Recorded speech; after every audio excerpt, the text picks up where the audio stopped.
Damai sejahtera Allah yang melampaui segala akal, itulah yang memelihara hati dan pikiranmu dalam Kristus Yesus.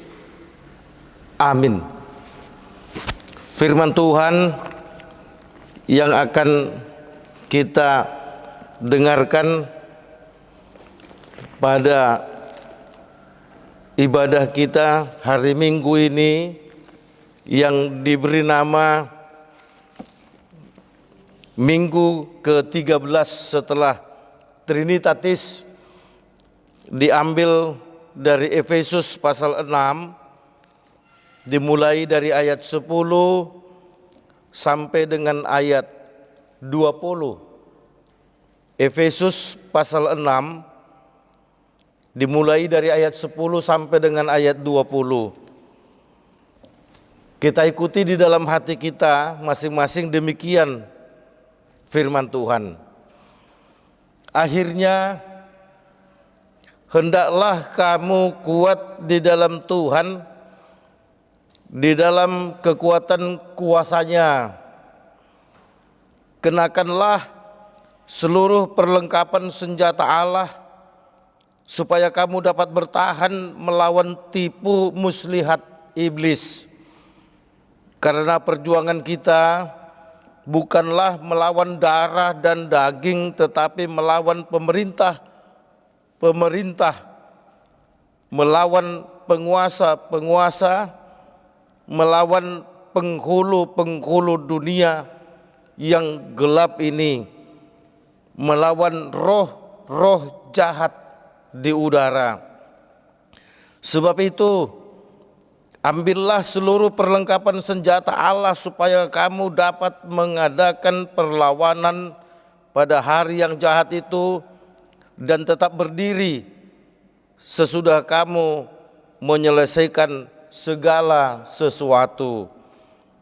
Jadi berdirilah tegap, berikat pinggangkan kebenaran dan berbaju jirahkan keadilan. Kakimu berkasutkan kerelaan untuk memberitakan Injil damai sejahtera. Dalam segala keadaan, pergunakanlah perisai iman, sebab dengan perisai itu kamu akan dapat memadamkan semua panah api dari si jahat.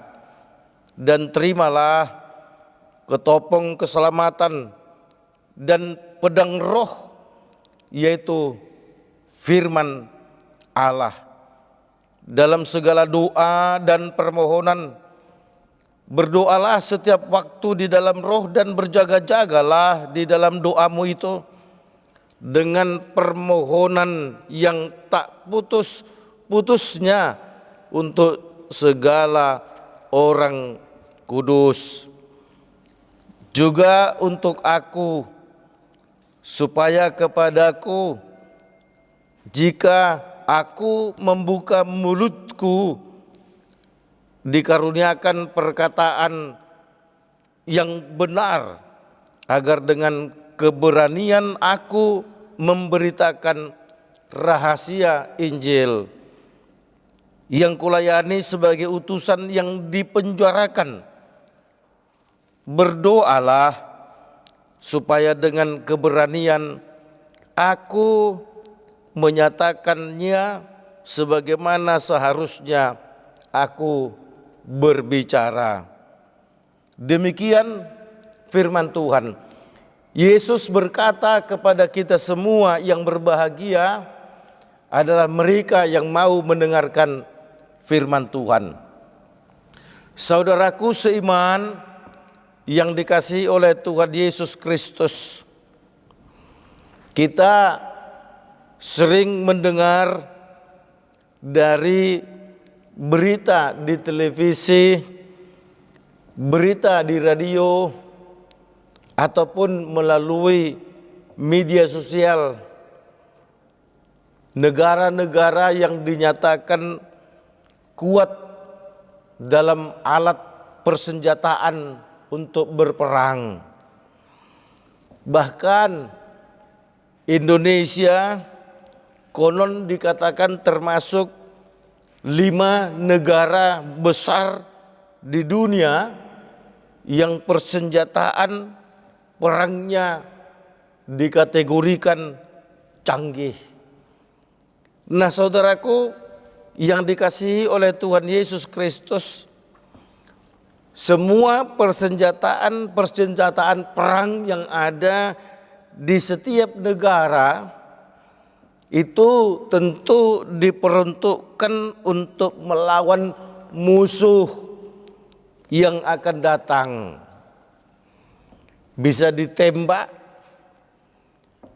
bisa ditikam, bisa digorok lehernya, dan lain sebagainya. Saudaraku yang dikasihi oleh Tuhan Yesus Kristus, Rasul Paulus yang sedang berada di penjara di Roma, dia tentu melihat bagaimana juga para penjaga penjara pada saat itu diperlengkapi dengan alat senjata, apakah itu tembak, apakah itu pedang, dan lain sebagainya. Nah, saudaraku yang dikasihi oleh Tuhan Yesus Kristus, pada saat ini Rasul Paulus mengingatkan jemaat di Efesus untuk tidak merasa kecut melihat persenjataan atau perlengkapan persenjataan yang dapat dilihat oleh mata. Tapi Rasul Paulus mengingatkan, ayo persiapkan perlengkapan senjata rohani. Bukan persenjataan yang dapat dipegang, bukan persenjataan yang dapat dipikul, tapi persenjataan perlengkapan rohani. Karena yang kita hadapi, yang kita lawan bukanlah darah dan daging, melainkan tipu muslihat iblis. Karena tipu muslihat iblis itu bisa mempengaruhi orang-orang yang sedang punya jabatan, orang-orang yang sedang memiliki kuasa, sehingga mereka kemudian menjadi orang-orang yang bertindak tidak lagi seturut dengan kehendak Tuhan, tetapi kehendak iblis. Nah, saudaraku yang dikasihi oleh Tuhan Yesus, perlawanan kita sebagai orang-orang Kristen bukan berhadapan dengan orang yang sedang mengangkat senjata perang, tetapi kita sedang berhadapan dengan orang-orang yang jahat dalam perilaku, orang-orang yang jahat dalam perkataan, baik di udara maupun yang ada di bumi ini. Oleh karenanya, saudaraku yang dikasihi oleh Tuhan Yesus Kristus, itulah yang dihadapi oleh Rasul Paulus. Dia bukan berhadapan dengan tentara Romawi, tapi dia berhadapan dengan orang-orang yang tidak suka dengan Yesus. Dia berhadapan dengan orang-orang yang tidak suka dengan pemberitaan firman.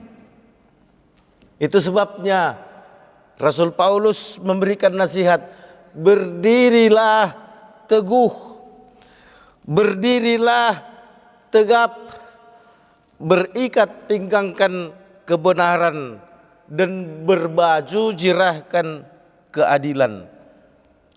Bahkan Rasul Paulus pun mengajak jemaat di Efesus untuk tetap rajin menyatakan kebenaran firman Allah, bahkan kakinya pun diminta untuk berkasutkan kerelaan memberitakan Injil.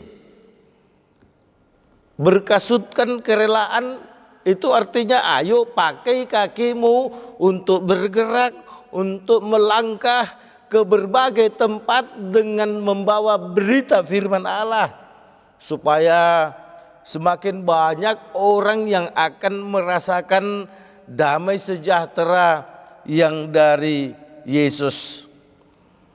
Saudaraku, kalau dalam berperang sangat diperlukan perisai.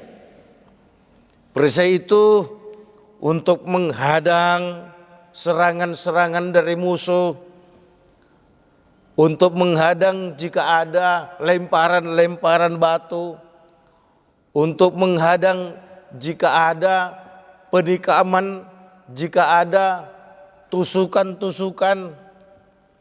Perisai itu sangat diperlukan. Pada saat ini kita diminta iman itulah yang menjadi perisai kita. Iman itulah yang menjadi benteng kita. Karena dengan iman kita akan dapat menghalau setiap panah api dari si jahat. Nah, saudaraku yang dikasihi oleh Tuhan Yesus, senjata utama kita adalah iman, yaitu firman Allah. Rasul Paulus pun meminta kepada kita untuk terus berhubungan erat dengan Tuhan, untuk terus bersahabat dengan Tuhan, untuk terus mengandalkan Tuhan. Caranya adalah berdoa setiap waktu, bukan lagi setiap hari, tetapi berdoa setiap waktu. Karena lewat doa itu akan terlihat hubungan kita yang tidak pernah putus dengan Tuhan. Sehingga dengan demikian maka Paulus pun menyatakan itu, karena pada saat dia sedang dipenjara di Roma, imannya tidak pernah terganggu, imannya tidak terpuruk. Fisiknya boleh dikurung, fisiknya boleh ada dalam lingkaran tembok penjara, tetapi imannya tidak dipengaruhi oleh tembok-tembok yang mengelilingi dirinya. Imannya tetap bertumbuh, imannya tetap menyala-nyala, sehingga dia tidak pernah takut dan berpikir untuk bebas keluar dari tembok.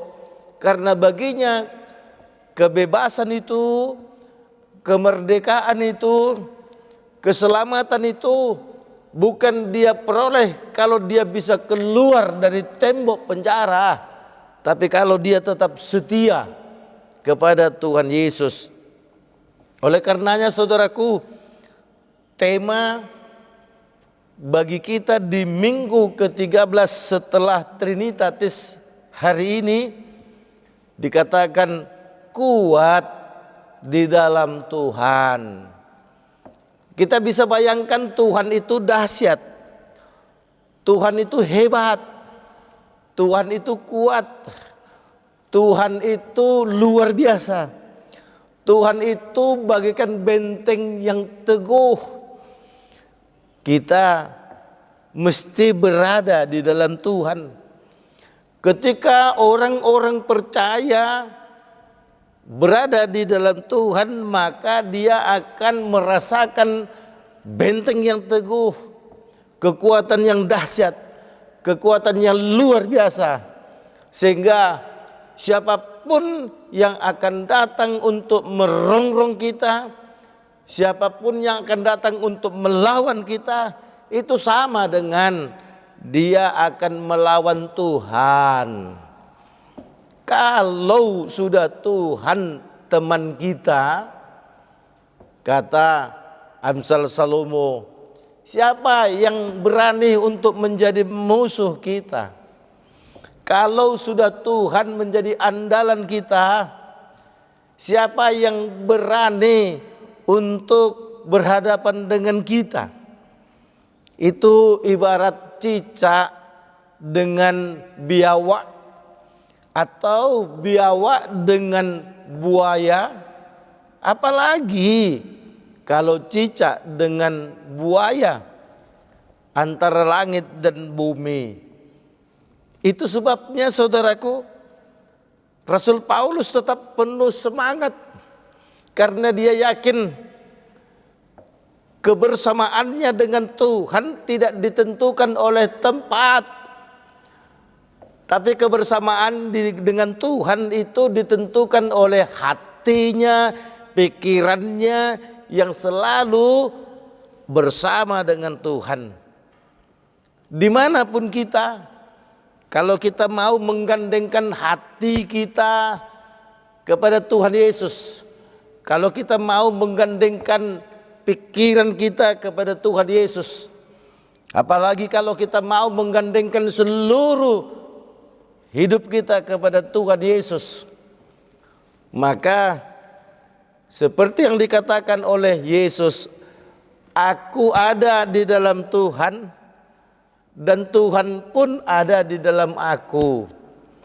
Nah saudaraku yang dikasih oleh Tuhan Yesus Kristus, itulah persenjataan yang perlu untuk kita miliki di dalam perjalanan hidup ini, karena kita sedang berhadapan dengan musuh, dengan iblis yang ingin memporak-porandakan persekutuan kita dengan Tuhan Yesus. Saudaraku, iblis itu bekerja untuk mempengaruhi para pejabat agar imannya lemah, mempengaruhi para pejabat untuk menjadi seorang koruptor, untuk mempengaruhi para pejabat untuk memakai jabatannya dengan kepentingan dirinya, atau dengan kata lain iblis selalu berupaya agar para pejabat, penguasa-penguasa itu menyalahgunakan kekuasaan ataupun jabatannya.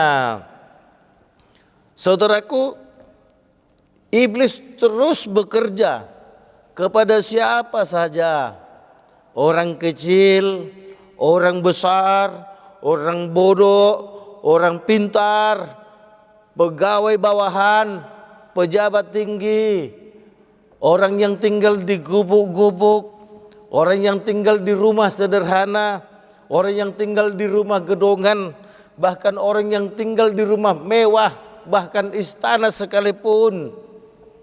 Iblis tidak memandang siapa yang akan dia goda untuk menjadi sahabatnya.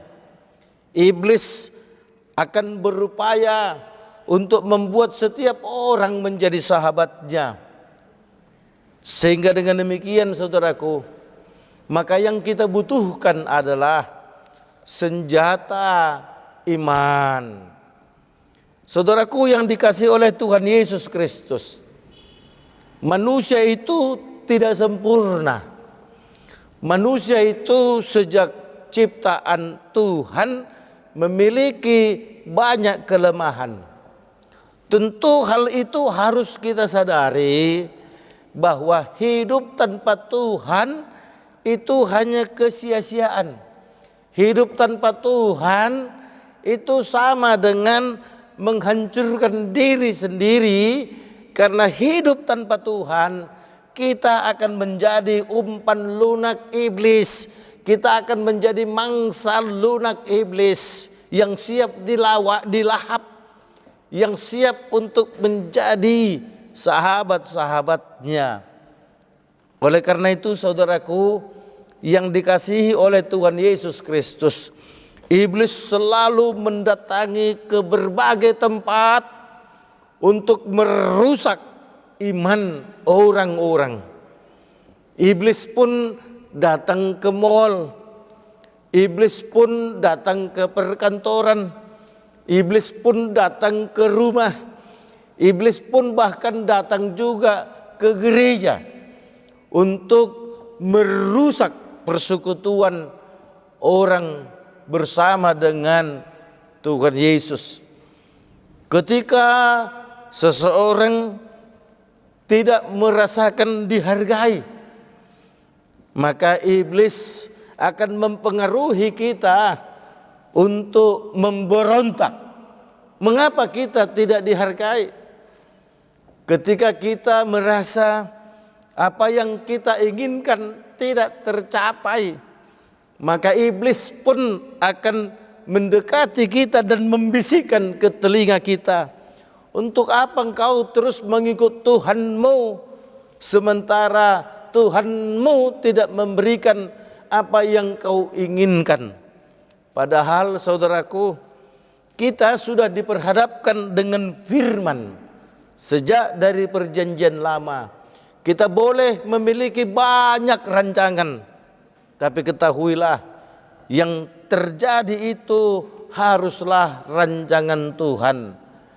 Kita boleh memiliki banyak rencana, kita boleh memiliki banyak keinginan, tapi ingatlah bahwa rencana Tuhanlah yang harus terjadi dalam kehidupan kita.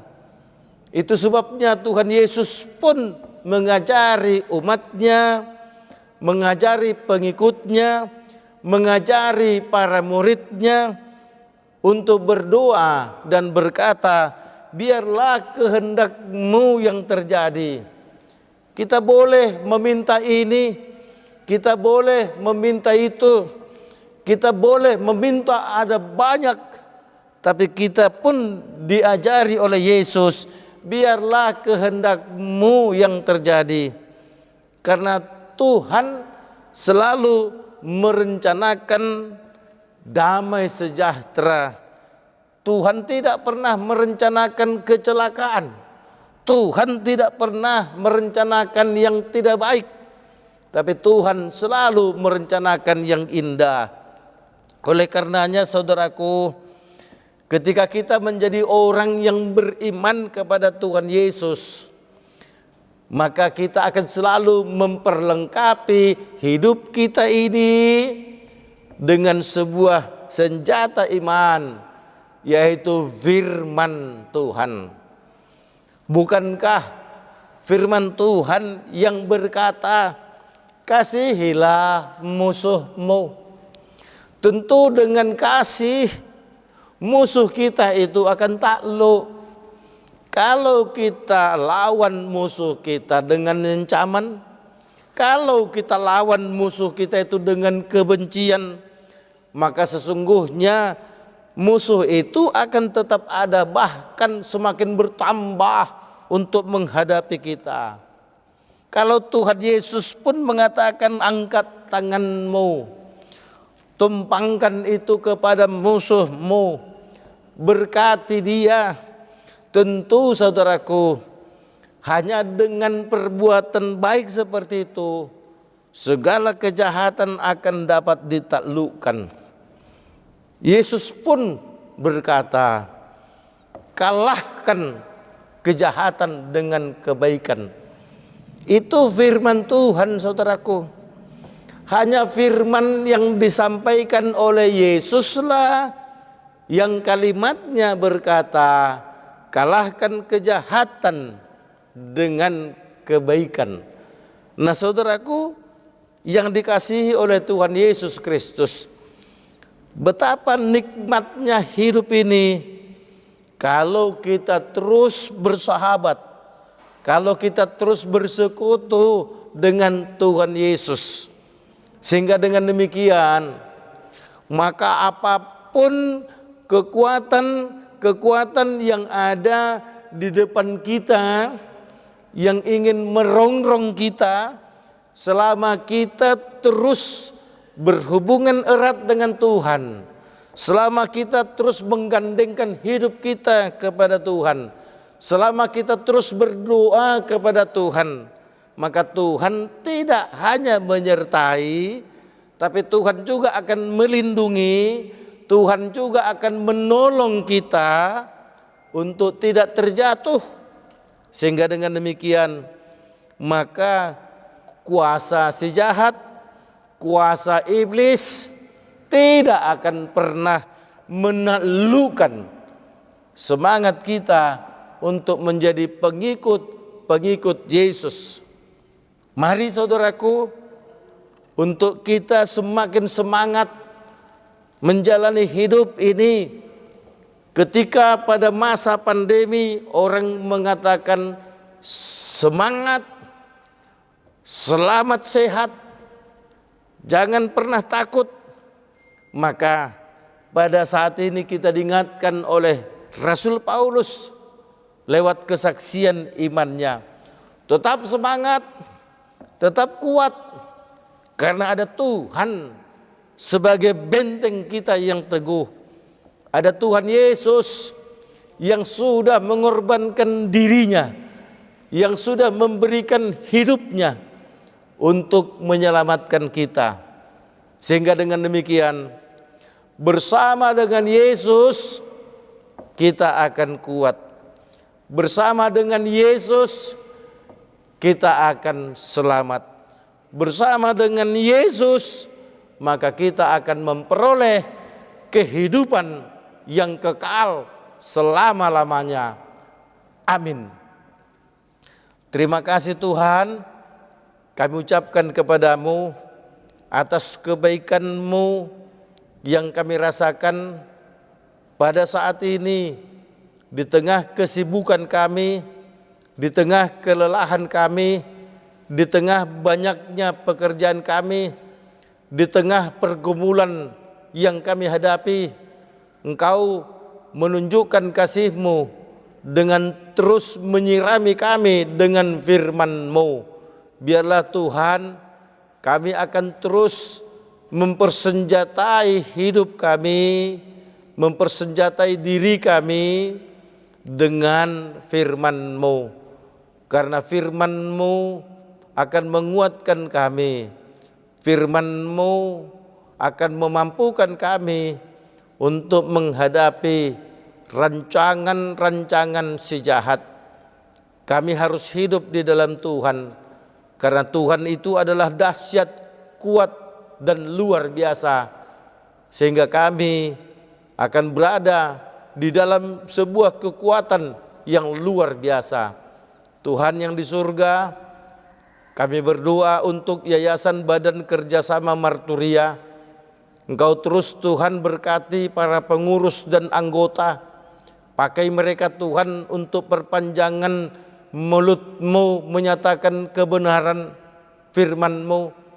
Pakai mereka Tuhan sebagai perpanjangan tangan-Mu untuk menolong banyak orang.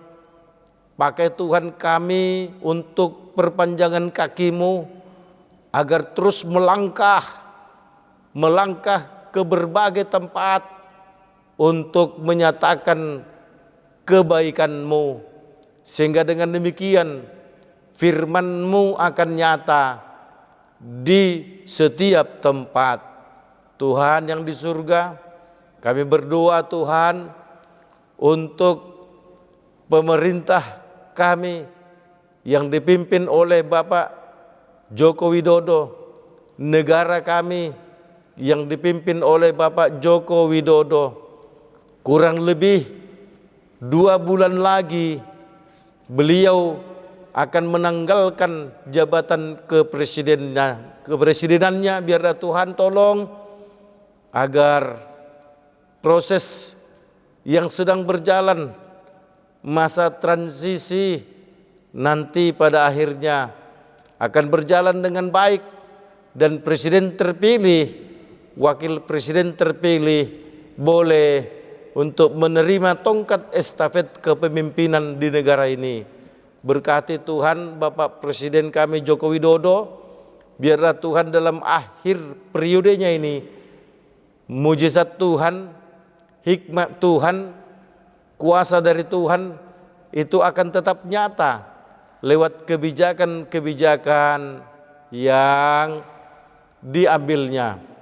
Tuhan yang di surga, kami berdoa Tuhan, biarlah Engkau terus memberkati para pemberita Injil, para pendeta, Terlebih Tuhan, pendeta yang diutus oleh AKBP yang sekarang berada di 3 tempat di Afrika, biarlah Tuhan mereka boleh terus menyatakan kebenaran firman-Mu, supaya dengan demikian maka orang-orang Kristen di sana akan hidup dengan penuh keberanian, karena bersama Tuhan mereka pun akan kuat.